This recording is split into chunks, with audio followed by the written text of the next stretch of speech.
Discover India by road में आपका फिर से स्वागत है दोस्तों। तो आखिर आज वो दिन आ गया जब हम जा रहे हैं माता वैष्णो देवी के दर्शन के लिए। जी हाँ दोस्तों, माता वैष्णो देवी के दर्शन के लिए सिर्फ वही लोग जा सकते हैं जिन्हें खुद माता बुलाती है।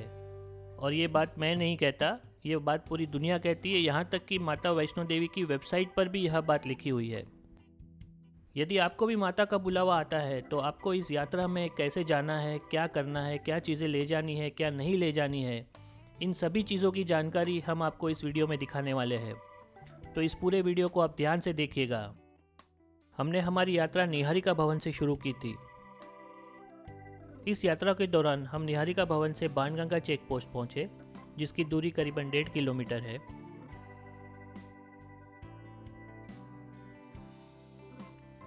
वहाँ से आप गीता मंदिर और चरण पादुका होते हुए ऊपर अतकुवारी पहुँचते हो। बाणगंगा से अतकुवारी की कुल दूरी करीबन 6 किलोमीटर है। अतकुवारी के बाद आपको दो ऑप्शन मिलते हैं। एक पुराना रूट है जो ऊपर सांजी छत या भैरव घाटी होकर जाता है, और एक जो है वह हिमकोटी होकर जाता है। हिमकोटी भी एक नया रूट है, तो हमने यह हिमकोटी का रूट लिया था। हिमकोटी के रूट की कुल दूरी करीबन 8 किलोमीटर है। यह रूट चलने में थोड़ा आसान है और इसमें ज़्यादा चढ़ाई भी नहीं है। हिमकोटी से होते हुए आखिर आप भवन पहुंचते हो, जहां पे माता का धाम है। भवन से आपको ऊपर और करीबन 1.5-2 किलोमीटर चल के भैरव घाटी आती है, जहां पे भैरवनाथ का मंदिर है, और वहां से फिर आपको वापसी की यात्रा शुरू करनी है। वापसी में अगर आप हेलीकॉप्टर से आ रहे हो तो आप सांजी छत हेलीपैड भी आ सकते हो, और या तो फिर वही रूट से आप नीचे भी आ सकते हो। तो अभी बात करते हैं नए रूट के बारे में। नया रूट अभी मई 2018 में ही खुला है। इस रूट को बालिनी ब्रिज रूट भी कहा जाता है। इस रूट में आप बालिनी ब्रिज से ताराकोट होते हुए अतकुवारी पहुंचते हो।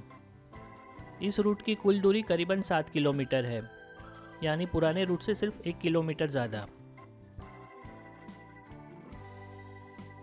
एक बार आप अतकुवारी पहुंच गए तो उसके बाद आगे का रूट बिल्कुल वैसा ही है जैसा पहले रूट में है। या तो आप हिमकोटी होकर भवन जा सकते हो, और या तो आप सांजी छत या भैरव घाटी होते भी आप भवन पहुंच सकते हो।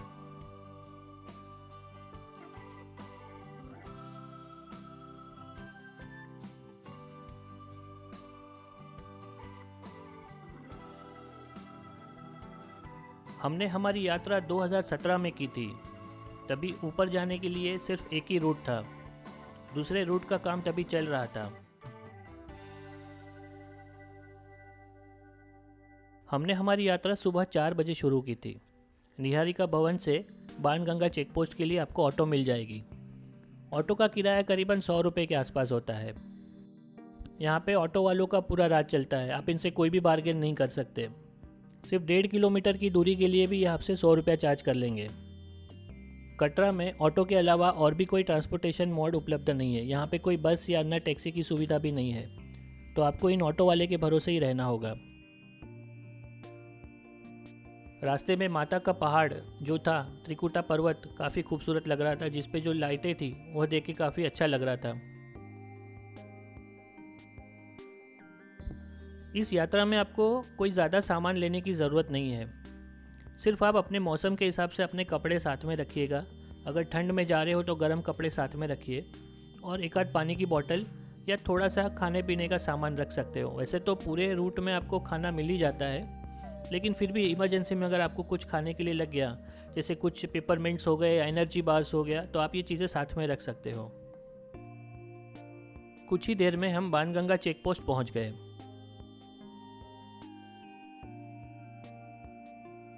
आपको सबसे पहला काम यह करना है कि यात्रा में आपकी यात्रा पर्ची आपके साथ होनी चाहिए। अगर आपने कंप्यूटराइज यात्रा पर्ची निकाली है, यानी कि ऑनलाइन रजिस्ट्रेशन किया है, तो उसका प्रिंट आउट आपको अपने साथ में रखना है।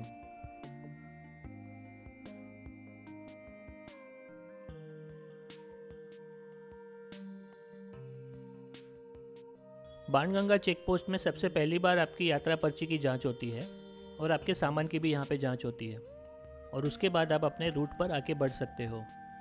और यहाँ से आपकी यात्रा शुरू होती है।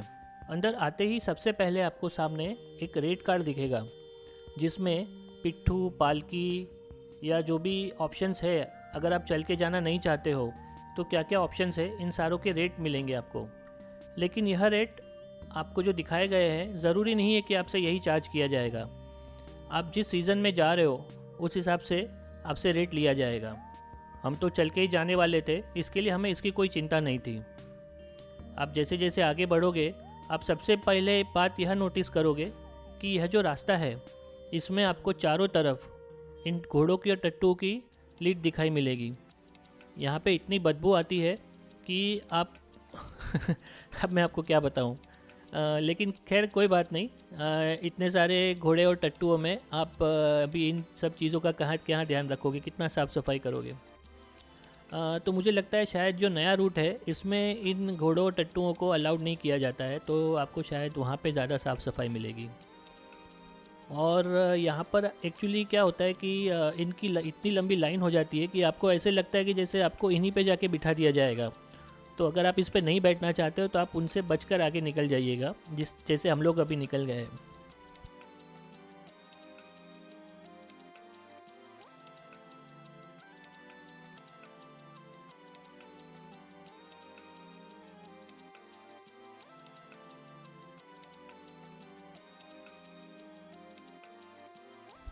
जैसे जैसे आप आगे बढ़ोगे, भीड़ थोड़ी कम आपको दिखाई देगी। यहाँ पे दुकानें हर समय खुली होती है, क्योंकि यह जो माता का मंदिर है, यह 24 घंटे खुला होता है और यात्रा आप 24 घंटे में कभी भी कर सकते हो। यह मंदिर कभी बंद नहीं होता। और जैसे आप ये देख रहे हो, ऐसे स्टूडियो यहाँ पे काफ़ी बने हुए हैं। जैसे ऊपर मैं आपको बता दूँ कि ऊपर आपको फ़ोटोग्राफी करना अलाउड नहीं है भवन में। तो आपको अगर आपकी यादगिरी साथ में ले जानी है कि आप माता वैष्णो देवी के द्वार पे दर्शन करने आए थे, तो आप इस तरह के फ़ोटो स्टूडियोज़ में अपना एक फ़ोटो खिंचवा सकते हो। इन्होंने यहाँ पे गुफ़ा का मॉडल बना रखा है और काफ़ी सारे कॉस्ट्यूम वॉस्ट्यूम है इनके पास, आप फ़ोटो निकाल सकते हो। और अभी हम बाणगंगा पहुँच रहे हैं। एक्चुअली बाणगंगा मतलब एक यहाँ पे जो मैं आपको इसकी स्टोरी सुनाना चाहता हूँ।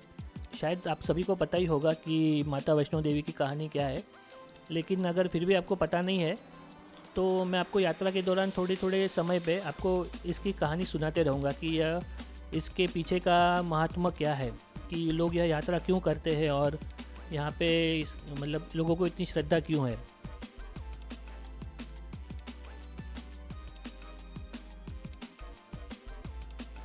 अच्छा, अभी गीता मंदिर आ गया है। गीता मंदिर यानी माता का मंदिर है। यहाँ पर सरस्वती माता, लक्ष्मी माता, सबका मंदिर है। और हम पहुँचे सुबह के समय, तो यहाँ की जो सबसे पहली आरती होती है वह चल रही थी। तो बाहर से ही हमने आरती के दर्शन कर लिए, क्योंकि हमें समय पर ऊपर भवन पहुँचना था।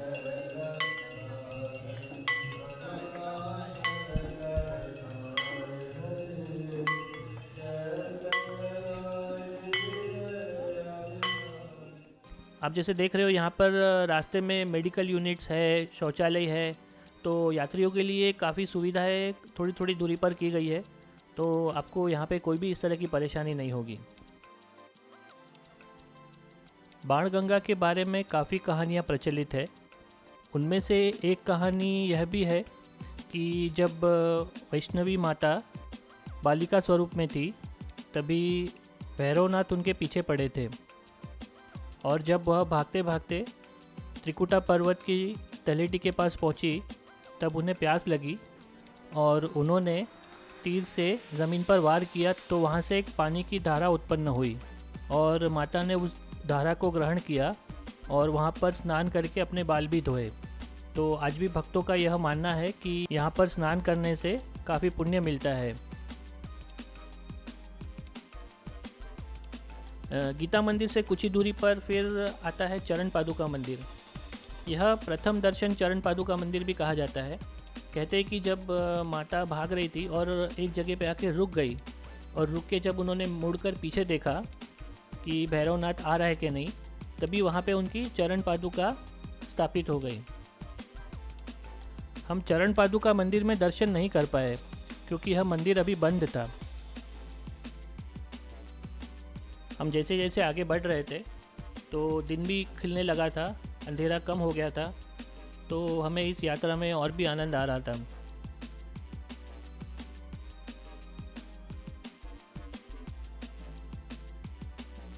आपकी यात्रा के दौरान आपको इस तरह के ढोल बजाने वाले काफ़ी मिलेंगे जो आपका उत्साह बढ़ाते हैं और बदले में आप उन्हें कुछ बख्शिश दे सकते हो। दोस्तों, सुबह सुबह यात्रा करने का यही फ़ायदा है कि आपको दिन और रात दोनों समय का आनंद मिलता है। कई लोग मैंने देखा है कि रात को यात्रा शुरू करते हैं और सुबह जल्दी उतर भी जाते हैं। तो अगर सिर्फ आप यात्रा ही के लिए आ रहे हो, मतलब हमारा कहीं पे भी जाने का उद्देश्य सिर्फ दर्शन करना नहीं होता, हम उस जगह का पूरा आनंद भी उठाना चाहते हैं और आसपास के नज़ारे भी देखना चाहते हैं। तो हमें अपना समय भी उसी तरह लेना है कि हमें अपनी यात्रा का पूरा आनंद भी मिले और हम माता के दर्शन भी कर लें। और यहाँ पर कॉफ़ी लवर्स के लिए कैफ़े कॉफ़ी डे की भी सुविधा है, जैसे आप देख सकते हो। जैसे जैसे आप इस यात्रा में आगे बढ़ते जाएंगे, आपको काफ़ी खूबसूरत नज़ारे देखने मिलेंगे। और मैंने एक बात और नोटिस की, यहाँ पे ये सीढ़ी नुमा शॉर्टकट बने हुए हैं। यानी कि अगर आप सीढ़ियों से होकर जाओगे तो आपको यह पूरा घूम के नहीं जाना पड़ेगा। रास्ते में वाटर कूलर्स रखे हुए हैं, पानी की हर थोड़ी थोड़ी दूरी पर सुविधा है। आपको यहाँ पे ज़्यादातर किसी भी चीज़ों की ज़रूरत नहीं पड़ेगी, क्योंकि यहाँ के मतलब बोर्ड ने आपके लिए हर चीज़ों की सुविधा काफ़ी अच्छे से की हुई है। आप इन सीढ़ियों का प्रयोग ज़्यादा ना करें, क्योंकि इससे शायद आपको थकान ज़्यादा हो सकती है। यह सीढ़ियाँ खास करके उतरने वालों के लिए है, चढ़ने वालों के लिए नहीं है।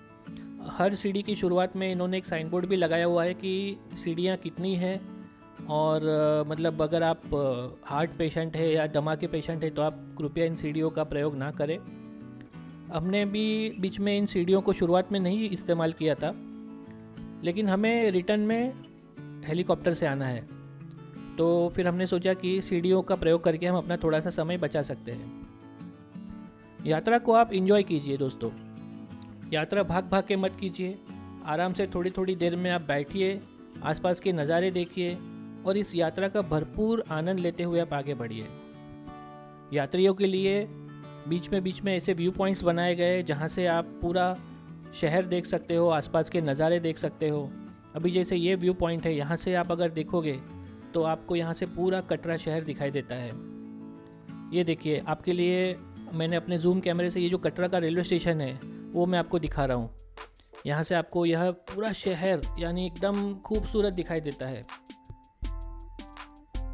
यहाँ तक कि हमने जो बाणगंगा चेक पोस्ट थी वो भी हमने देखी, जो कितनी छोटी लग रही थी। मतलब हमें पता चला कि हम काफ़ी ऊपर तक आ गए हैं, तो काफ़ी अच्छा लग रहा था इतनी ऊंचाई पर आकर। और माता का नाम लेते हुए हम भी आगे की ओर बढ़ रहे थे। वापस आते हुए लोगों का उत्साह देख के हमें और भी उत्साह मिलने लगा। सभी के चेहरों पर माता के दर्शन की इतनी खुशी थी कि अब हम भी उस खुशी का अनुभव करना चाहते थे।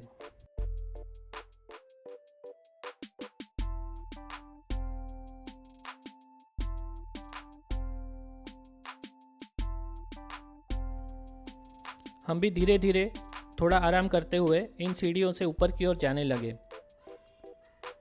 थकान होती थी, लेकिन हम थोड़ी देर रुक जाते थे या बैठ जाते थे। और वहीं हमारी पहली नज़र पड़ी अर्धकुंवारी पर। अर्धकुंवारी अब हम बस पहुंचने वाले थे।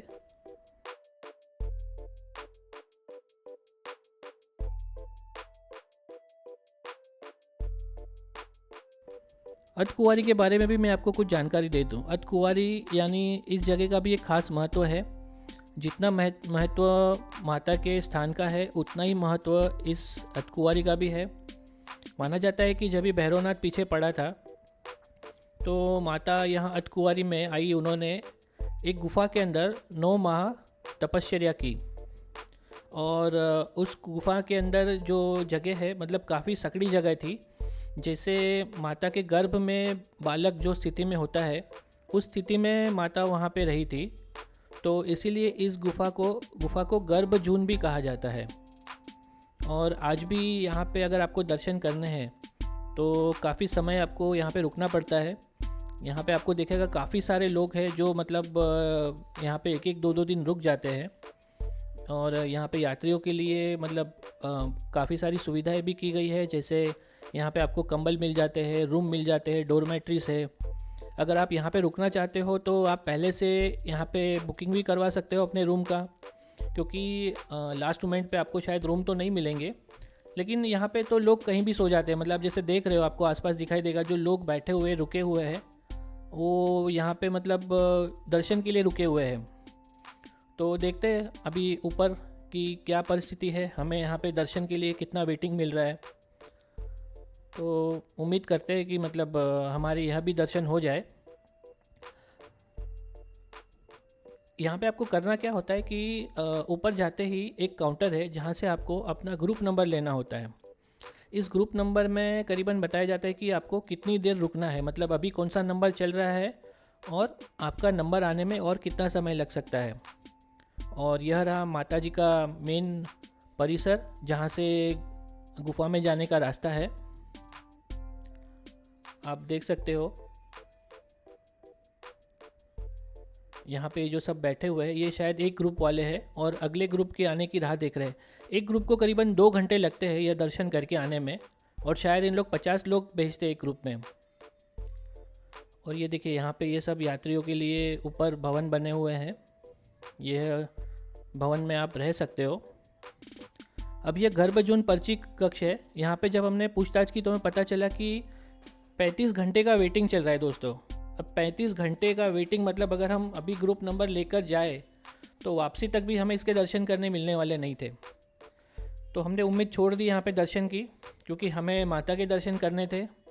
और यह जो आप रास्ता देख रहे हो, ये टनल नुमा रास्ता, यह नया रास्ता है जो हिमकोटी होते हुए जाता है। तो इस रास्ते से हम भवन की ओर निकल पड़े।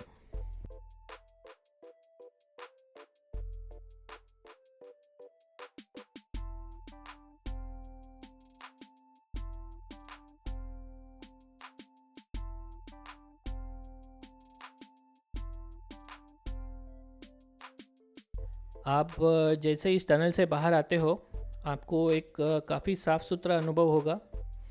आप देख सकते हो कि यहाँ का जो रास्ता है यह, इसमें आपको कोई भी टट्टू या खच्चर नहीं दिखाई देगा। हाँ, आपको दिखाई देंगे तो बंदर, वो भी बहुत मस्ती करते हुए, लेकिन यह बंदर यात्रियों को कोई नुकसान नहीं पहुँचाते। आप देख सकते हो हम इनके बाजू से होके गुजर रहे हैं, लेकिन यह कोई चीना चपटी नहीं कर रहे। जैसे हमने काफ़ी जगह पर देखा है कि बंदर आपके हाथों से थैलियाँ या सामान खींच लेते, तो प्राय यहाँ के बंदर ऐसे नहीं हैं। आप इनके साथ सावधानी बरतें, इनके ज़्यादा नज़दीक ना जाए, लेकिन आपको ये ज़्यादातर कोई नुकसान नहीं पहुँचाएंगे। ये आपके बाजू से होकर गुजर जाएंगे। हाँ, अगर आपके हाथ में उन्हें ऐसी कोई चीज़ दिखाई देती है, शायद कोई ऐसी थैली या जिसमें खाने का सामान हो, तो शायद आइए आपके पास आ सकते हैं, लेकिन ज़्यादातर यह कोई नुकसान नहीं करते।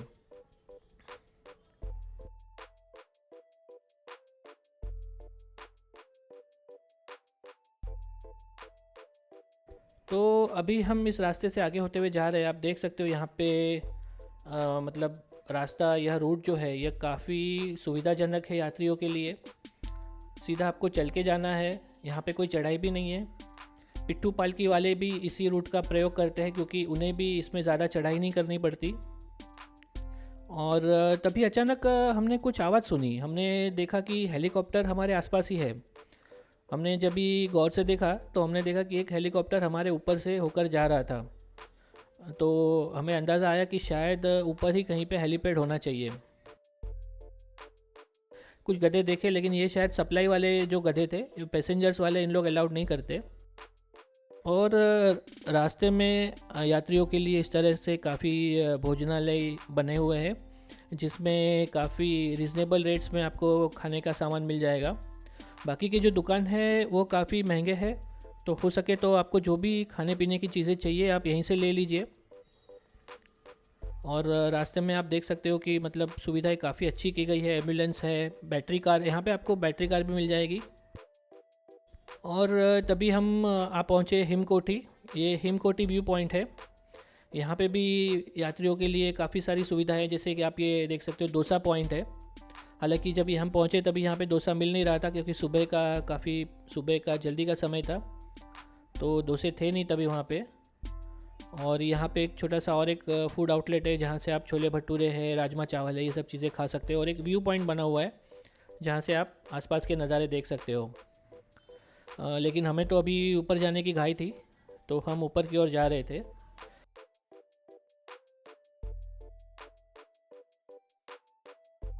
यहाँ पे भी एक छोटा सा सिक्योरिटी चेक पोस्ट है जहाँ पे इन लोग आपका एक बार सामान वामान चेक करते हैं, और वही चेक करवाते हम आगे की ओर बढ़े थे कि और एक भोजनालय आ गया। सत्य भोजनालय के बाद में ये साकेत भोजनालय था। अभी एक्चुअली हमें भूख तो लग रही थी, लेकिन हमें जो कुछ खाना था, अभी हमें छोले भटूरे खाना था, लेकिन वह दोनों में से किसी जगह पे था नहीं, तो हम उसको छोड़ते हुए आगे की ओर बढ़ रहे थे।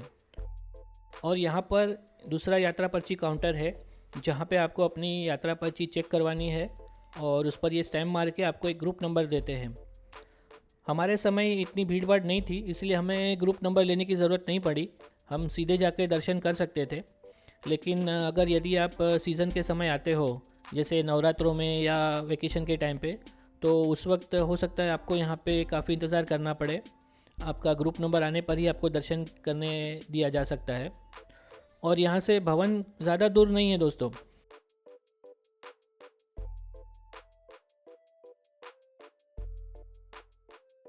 यह रास्ता देखने में तो काफ़ी अच्छा लगता है, लेकिन इनको बनाने में इन्होंने काफ़ी मेहनत की होगी। आप देख रहे हो किस तरह इन्होंने पहाड़ को काट के यह रास्ता बनाया है।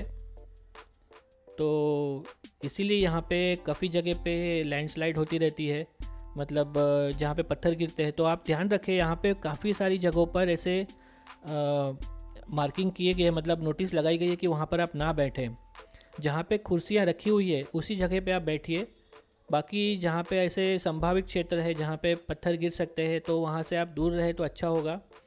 यहाँ पे कभी भी ऐसी घटनाएं होती रहती है, तो आप इस रूट पे इस बात का ज़रूर ध्यान रखिएगा। और इन हरी भरी पहाड़ियों में बसे हुए माता वैष्णो देवी धाम का दर्शन करने का आनंद ही कुछ और है दोस्तों।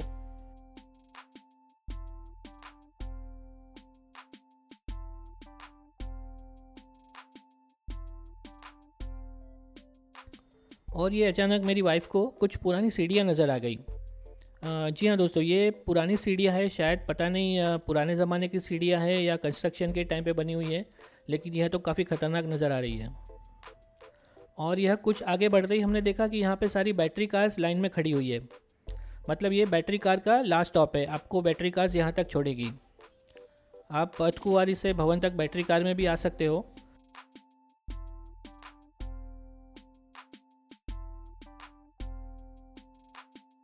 ज़्यादातर इन बैटरी कार्स को सीनियर सिटीजन्स या मतलब जो डिसेबल लोगों हैं उनके लिए इस्तेमाल किया जाता है, लेकिन अगर आप ऑफ सीज़न में आते हो तो आप भी इसमें बैठ के जा सकते हो। इसका किराया जो है यहाँ पे आप देख सकते हो, भवन से अर्धकुंवारी का 200 रुपया है और अर्धकुंवारी से भवन का 300 रुपया है।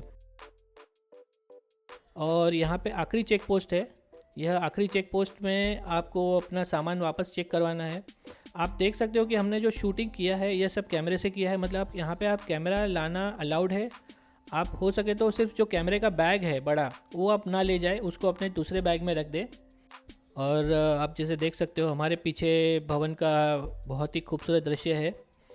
अब मुझे समझ में आ रहा है कि इसे भवन क्यों कहा जाता है, क्योंकि इसमें आपको हर जगह पे भवन ही भवन नज़र आएंगे। कालिका भवन, न्यू कालिका भवन, तो मेरे ख्याल से इसी भवन के नाम की वजह से इस जगह को भवन कहा जाता है। बाकी यहाँ पर माता के मंदिर जैसा, मतलब हम जैसे मंदिरों का स्ट्रक्चर देखते हैं जहाँ पे एक शिखर होता है, तो वैसा यहाँ पे कुछ भी नहीं है।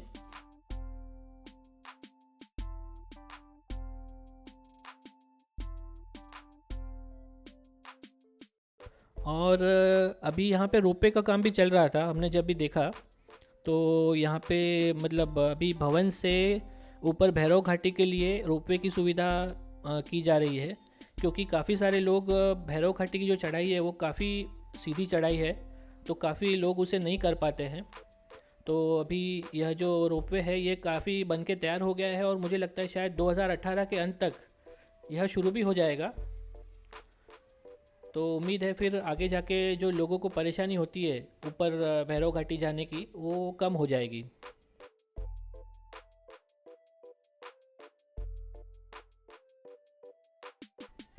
यहाँ पे यात्रियों के लिए जो बैटरी कार की सुविधा है उसकी बुकिंग आप यहाँ से भी कर सकते हो अगर आपको नीचे बैटरी कार में होकर जाना है कुंवारी।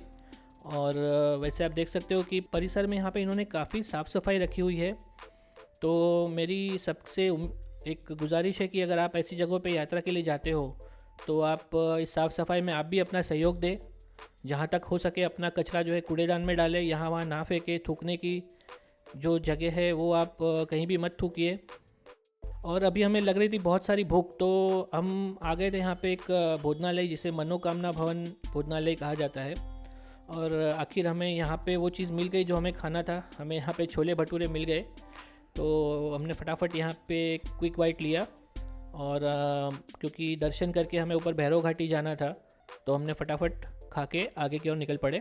हम नवरात्रों के तुरंत बाद आए थे दोस्तों, क्योंकि दशहरा जस्ट एक दिन पहले ही ख़त्म हुआ था, इसीलिए आपको भीड़ भी कम दिख रही है। बाकी आप जो ये डेकोरेशन देख रहे हो ये शायद नवरात्रि में किया गया सब डेकोरेशन है, लेकिन हम तुरंत एक दिन बाद ही आए थे तो हमें इस डेकोरेशन का थोड़ा बहुत आनंद लेने मिला।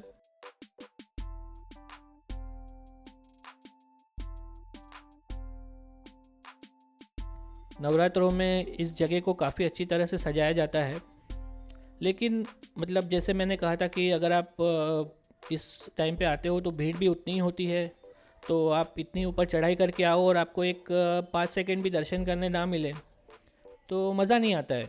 हम चाहते हैं कि हम माता के साथ थोड़ा समय बिताए, तो हमें ऐसा समय लेकर आना होगा कि जब माता फ्री हो वरना होता यह है कि माता भी बिज़ी होती है और हम भी धक्के मुक्के खा के आते हैं। अब ये जो रास्ता है ये धीरे धीरे आखिरी लॉकर तक जा रहा है। यहाँ पे एक आखिरी लॉकर बना है जिसमें आप अपना सामान, कैमरा, जूते, चप्पल, मोबाइल सब रख सकते हो। देखिए यहाँ पे ये आपको मैं फ़ोटो दिखा रहा हूँ क्योंकि हमने आगे फिर फोटोग्राफी नहीं कर पाए थे, तो जो भी ऑनलाइन हमें पिक्चर मिले वो हम आपके रेफरेंस के लिए डाल रहे हैं। इस तरह से लॉकर्स होते हैं जहाँ पे आपको अपना सामान रखना है। आप सिर्फ अपना बटुआ साथ में लेके जा सकते हो, तो बाकी कोई चीज़ अलाउड नहीं होती है वहाँ पे। अब इस गुफ़ा के बारे में मैं आपको एक कहानी सुनाता हूँ। जब माता अर्धकुंवारी से ऊपर की तरफ आ रही थी तो भैरवनाथ उनका पीछा कर रहा था।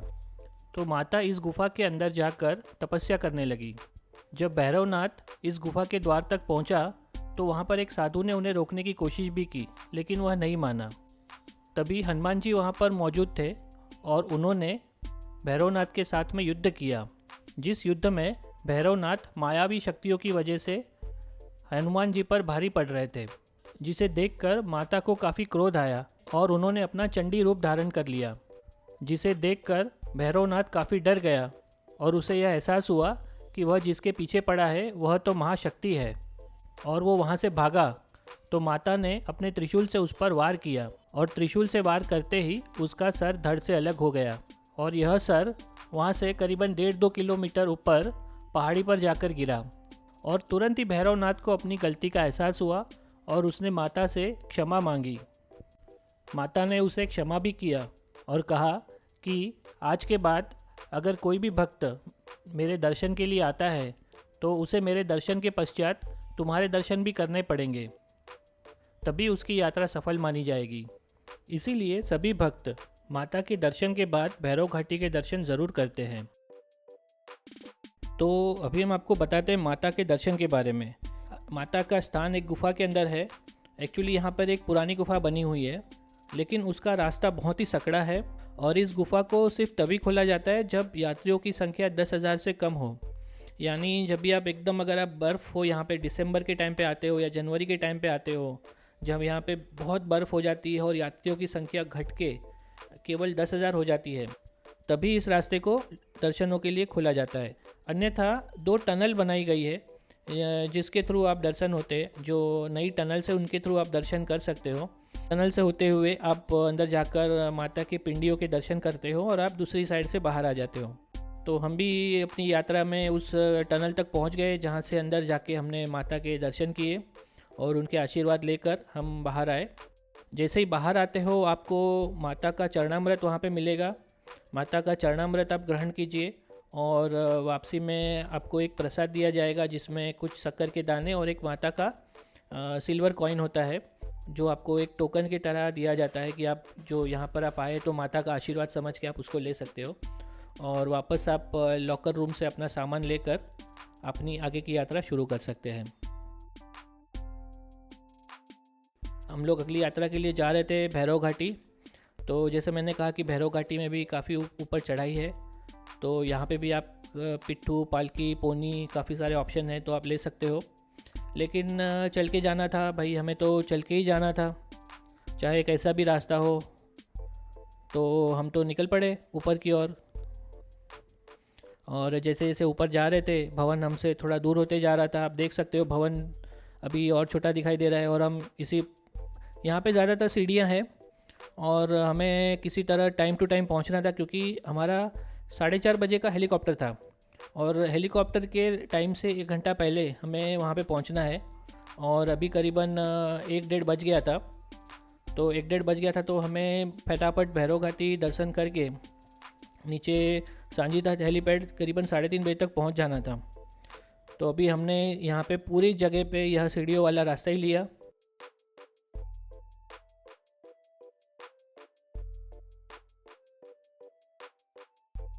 हालांकि यह रास्ता काफ़ी थका देने वाला है, लेकिन फिर भी हमारे पास कोई चॉइस नहीं थी इस रास्ते से होकर जाने के अलावा। और ऐसे ही चलते चलते देखा तो आखिर हम भैरव घाटी पहुंच गए। जी हाँ दोस्तों, ये भैरव घाटी का मेन एरिया है। यहाँ पर भी यात्रियों के लिए ये वंदना भोजनालय बनाया हुआ है। आपको पूरे रूट पर खाने पीने की कोई भी सुविधा के लिए कोई भी दिक्कत नहीं होगी। आप जैसे मैंने देखा यहाँ पे लोग काफ़ी सामान उठा उठा के घूम रहे थे, पता नहीं क्यों। क्योंकि सामान जो है आप अपने लॉकर रूम में रख सकते हो। निहारिका भवन में लॉकर रूम है, रेलवे स्टेशन में लॉकर रूम है, और ये फ्री कॉस्ट है। तो भी पता नहीं लोग अपना सामान क्यों अपने साथ ले लेकर घूम रहे थे। और जैसे आप ये देख सकते हो, यहाँ पे काफ़ी बड़ा लोगों के लिए एक टेरेस जैसा बनाया हुआ है। और ये सामने की ऊपर की तरफ जो आप रास्ता जा रहा है, ये मंदिर की ओर जा रहा है। और ये अगर आप सीधा जो रास्ता पकड़ोगे तो आप सांजीचत हेलीपैड या नीचे की तरफ उतर सकते हो। और ये एक पूरा यहाँ पे एक टेरेस बना हुआ है, जहाँ पे आप बैठ के आप आसपास का नज़ारा देख सकते हो। तो भैरव मंदिर में काफ़ी भीड़ थी, तो हम भी सोचा हम थोड़ी देर पहले यहाँ पे बैठ के आराम कर लेते हैं। ये जो आप शिखर देख रहे हो, ये भैरव मंदिर का शिखर है। और मौसम इतना अच्छा था, हमें काफ़ी मज़ा आ रहा था यहाँ पे। और तभी रेलिंग से हमने थोड़ा नीचे की ओर देखा, तो यहाँ से भवन काफ़ी खूबसूरत लगता है दोस्तों। मतलब ये बिल्कुल सही एंगल है। आपको इसका अगर फ़ोटो निकालना है तो आप इसी एंगल से इसका फ़ोटो निकालिए, बहुत बढ़िया लगता है। और अब भैरव मंदिर में भी भीड़ कम हो गई थी, तो हमने दर्शन किए और वहाँ से हम अपनी वापसी के लिए फटाफट निकल गए, क्योंकि हमारे पास समय नहीं था ज़्यादा। क्योंकि हेलीकॉप्टर की आवाज़ें तेज़ हो रही थी। जैसे इस हेलीकॉप्टर की आवाज़ तेज़ होती जा रही थी तो हमारी उत्सुकता और बढ़ रही थी, क्योंकि ये हमारी पहली हेलीकॉप्टर राइड थी। और इस रास्ते में भी आप देखोगे तो काफ़ी सारे लंगूर है। ये हनुमान लंगूर है, लेकिन यह भी आपसे कोई छीना झपटी नहीं कर रहे, शांति से बैठे हुए हैं। तो हम भी इनके बाजू से एकदम शांति से गुजर रहे थे। और तभी हमने देखा दूर हेलीपैड दिखाई दिया हमें। और जैसे जैसे हम उसके नज़दीक गए तो अरे वाह, वहाँ पे अचानक हमारे पास जूम कैमरा था, तो हमने उसे देखा तो एक हेलीकॉप्टर वहाँ पे लैंड हो रहा है।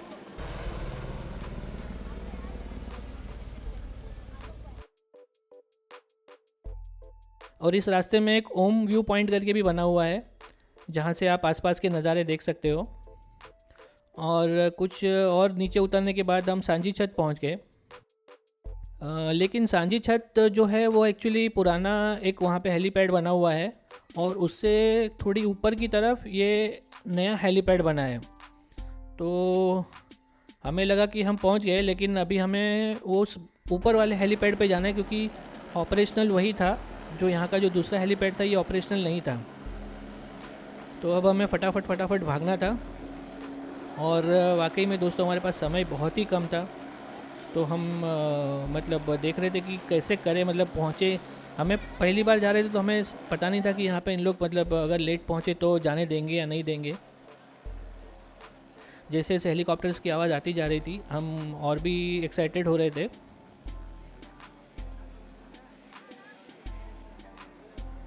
तो काफ़ी मतलब उत्सुकता और बढ़ रही थी। और तभी अचानक हमने देखा कि हेलीपैड जो है वो अभी ज़्यादा दूर नहीं है, सिर्फ हमसे 300 मीटर दूर था। तो हमने लिटरली भागना शुरू कर दिया कि जल्दी से जल्दी हमें वहाँ पे पहुँचना है। और ये हम ऑलमोस्ट पहुँच गए। और आप ये देख सकते हो कि अगर आप हेलीकॉप्टर में यहाँ पे आते हो तो यहाँ से आपको भवन के लिए पोनी, पालकी, पिट्ठू सब मिल जाएंगे, क्योंकि काफ़ी हमने जैसे जाने का रास्ता चूज़ किया था, वैसे लोग आने के समय कटरा से जो ऊपर हेलीपैड से आते हैं तो उनके लिए यहाँ पे ये सब सुविधाएं हैं। आपको यहाँ पर आके अपना वज़न करवाना होता है और वज़न करवा के आपको एक टिकट मिलता है। तो लेकिन उसके पहले आपने जो ऑनलाइन बुकिंग किया है उसका आपको जो प्रिंट आउट है वो साथ में रखना है। हालांकि यहाँ पे फ़ोटोग्राफी अलाउड नहीं है, लेकिन ज़्यादा रश नहीं था तो इतनी दिक्कत नहीं आ रही थी। तो हमने भी थोड़ी सी आपकी जानकारी के लिए हमने एक छोटी सी फ़ोटोग्राफी कर ली ताकि आपको इस जगह का थोड़ा सा ओवरव्यू मिल जाए। और आखिर में हमारा नंबर आ गया था, तो हम भी जा रहे थे अपनी हेलीकॉप्टर राइड में। यकीन मानिए दोस्तों, 5 मिनट भी नहीं लगे इसे कटरा पहुंचने में। लेकिन हमारा हेलीकॉप्टर का जो पायलट था वो काफ़ी अच्छा था। उसने थोड़ा सा लॉन्ग कट लिया, रेलवे स्टेशन के ऊपर से उड़ा के वो हेलीपैड पे आया। तो हमें इस राइड में काफ़ी मज़ा आया और हम हेलीपैड टर्मिनल कटरा पहुंच गए। वहाँ से आपको एक वैन होती है जो नीचे गेट तक छोड़ देती है और उस गेट से फिर आपको ऑटो लेकर अपने गंतव्य स्थान पर जाना होता है। जैसे कि हम निहारिका भवन थे तो निहारिका भवन का उसने करीबन हमसे 150 से 200 रुपये लिया था। अभी मुझे ठीक से याद नहीं है, लेकिन 100 से तो ज़्यादा ही था। उम्मीद है इस जानकारी से आपको भी काफ़ी लाभ होगा और आप अपनी यात्रा अच्छे से प्लान कर पाएंगे। लेकिन अगर फिर भी आपको कोई भी डाउट हो इस यात्रा में, अगर आपको कोई भी सवाल हो तो आप तुरंत कमेंट कीजिए, हम तुरंत आपके सवालों के जवाब देने की कोशिश करेंगे। और वैसे तो ये यात्रा हमारी यहाँ पे समाप्त हो गई है, लेकिन सफ़र अभी ख़त्म नहीं हुआ है दोस्तों। जी हाँ, पिक्चर अभी बाकी है। अभी यहाँ इतनी दूर तक आए हैं तो ऐसे थोड़ी ना वापस चले जाएंगे। अभी यहाँ से हम हिमाचल जा रहे हैं दोस्तों। हम कल सुबह प्लानिंग कर रहे हैं यहाँ से खजियार जाने के लिए, जिसे मिनी स्विट्ज़रलैंड कहा जाता है। और उसके आगे भी काफ़ी लंबा सफ़र है, तो बने रहिए हमारे साथ। और अगर आपने अब तक हमारी चैनल को सब्सक्राइब नहीं किया है तो ज़रूर कर दीजिएगा, ताकि आपको इस तरह के मज़ेदार वीडियो देखते रहे और उसका आनंद उठाते रहे। धन्यवाद दोस्तों, जय माता दी।